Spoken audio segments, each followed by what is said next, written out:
The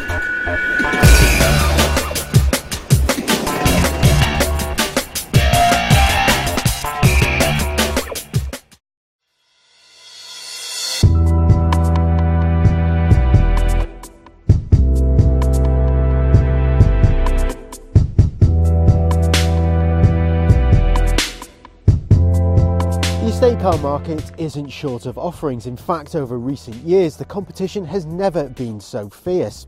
There's a mix of shapes and sizes, not to mention versions with two-wheel drive or four-wheel drive.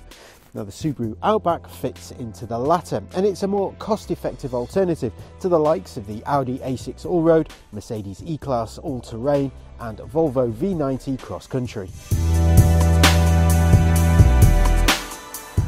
The Outback's engine lineup isn't what you'd call vast. In fact, when you line it up against rivals from Audi, Mercedes and Volvo, it looks rather sparse. There are only two engines available, a 2-litre diesel or a 2.5-litre petrol. Now, the petrol is available with a CVT automatic gearbox, while the diesel is available with the same CVT box or a 6-speed manual, and that's the one that we'd go for. It's stronger at low revs than the petrol. The steering has a nice feel to it. It's not as precise as some of its more premium rivals, but it's weighty enough at speed and it's light enough to make parking an absolute doddle. It's not quite as stable as some of the competition either. Drive it hard and it may lean more than maybe you'd like, but it's not bad enough to have people in the back reaching for sick bags. As you'd expect for a four-wheel drive, there's plenty of grip too.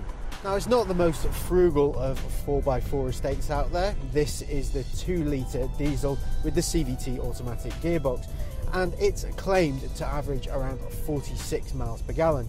But in real-world conditions, we found that's closer to mid-30s.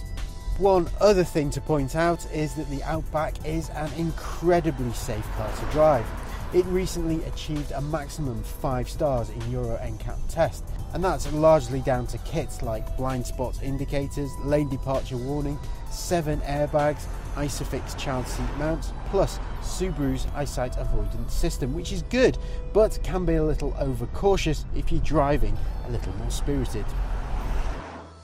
All Outbacks are impressively equipped, with every model getting seats that adjust electronically.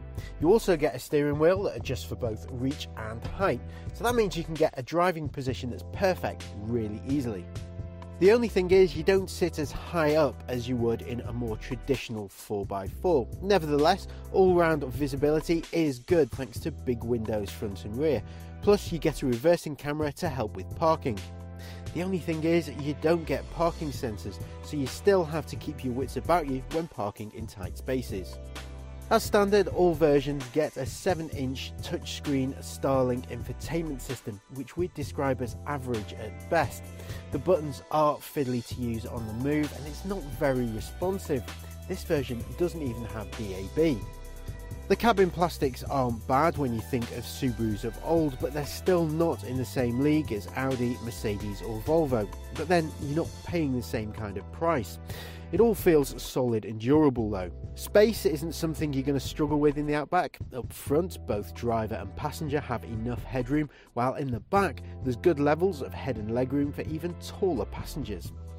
The boot is also a good size and shape, and the load bay can be extended further by folding down the 60-40 split fold rear seats, which can be done easily thanks to these handles. If you're looking for something just a little bit different to the mainstream crop of 4x4 estates, then the Subaru Outback is well worth considering. It's got good levels of space, excellent safety equipment, and it's solidly built.